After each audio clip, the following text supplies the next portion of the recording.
గిరిజన తాపీ మేస్త్రులను కించపరిస్తే ఊరుకోబోమని అల్లూరు జిల్లా ముంచంగుపుట్టు మండలం గిరిజన భవన నిర్మాణ కార్మికుల సంఘం నాయకులు ఆగ్రహం వ్యక్తం చేశారు. ఈ మేరకు వారు ముంచంగుపుట్టు హోలీ గ్రౌండ్ లో సమావేశం నిర్వహించి పలు అంశాలపై చర్చించారు.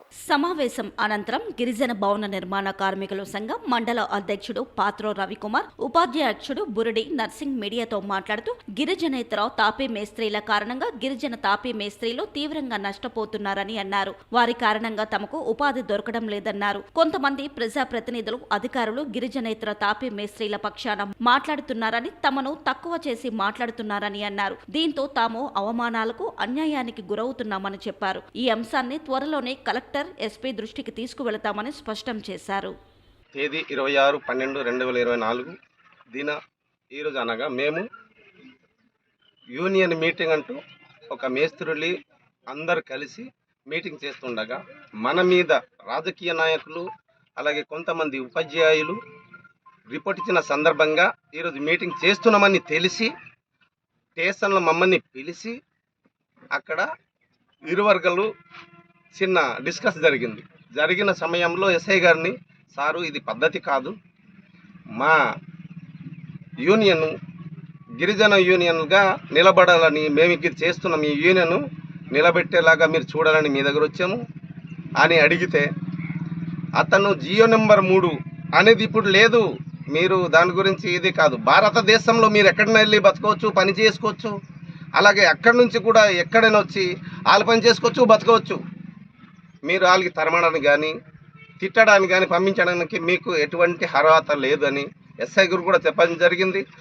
ఆ సమయంలో మేమేమన్నాం అంటే, ఎస్ఐ గారు మీరు ఇలా చెప్పడం బాగాలేదండి, మీరు ఇలాగ వాళ్ళ మీద వత్తసు పలిగితే మా పరిస్థితి ఏంటి, మా గిరిజన తాపీ మేస్త్రులు ఎలాగా వీళ్ళ కడుపు ఎలాగా నింపుకుంటారు అని అడిగితే, ఇక్కడ ఎవరికి ఇది చేసుకోవడానికి లేదు, మీరు వాళ్ళు కలిసి పని చేసుకుని బతకండి అని చెప్పడం జరిగింది.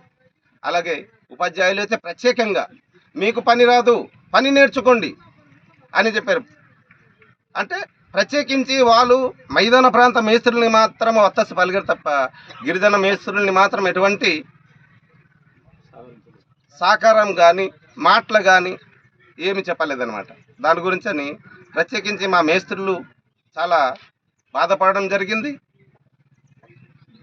అందుకని ప్రత్యేకంగా మేము మీడియా సోదరులకి పిలిపించి మా బాధల్ని ఇలాగా నిరసిస్తున్నామని కూర్చున్నాం.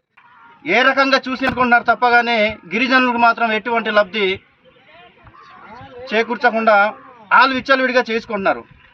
ఈరోజు చావు పుట్టుకులకైతే గిరిజనులు అవసరం వస్తున్నారు, ఓట్లు అడగడానికి అయితే గిరిజనుల దగ్గర వస్తున్నారు. రాత్రి పగళ్ళు అయ్యా ఈ గుర్తుకు వేయండి, అయ్యా ఈ గుర్తుకు వేయండి అని ఓట్లు అడుగుతున్నారు. కానీ గిరిజనుడు ఏ పని చేసి బ్రతుకుతున్నాడు, ఎలా బ్రతుకుతున్నాడు అనేది మాత్రం ఏ విధంగా కూడా కనీసం జనాల ముందు వచ్చి ఒక్క నాయకుడు కూడా తెలుసుకోపోవడం అనేది మాకు చాలా ఇబ్బందికరంగా ఉంది.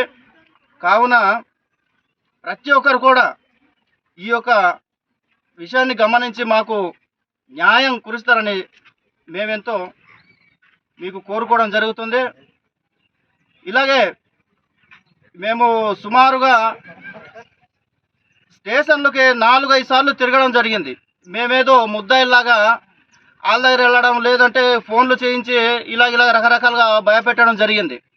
కానీ మేము మాత్రం ఎటువంటి భయాన్ని కూడా ఎటువంటిగా మాకు భయపెట్టినా భయపడేది లేదు. తర్వాత ఇంకొకటి, మా పిల్లలనే సరికి చాలా నష్టపోతున్నారు. ఇటువంటి విషయాలు కూడా మేము కొద్ది ఖండించడానికి ముందడుగు వేస్తామనేసి మా యూనియన్ తరఫున అందరిని కూడా తెలియపరుస్తున్నాము.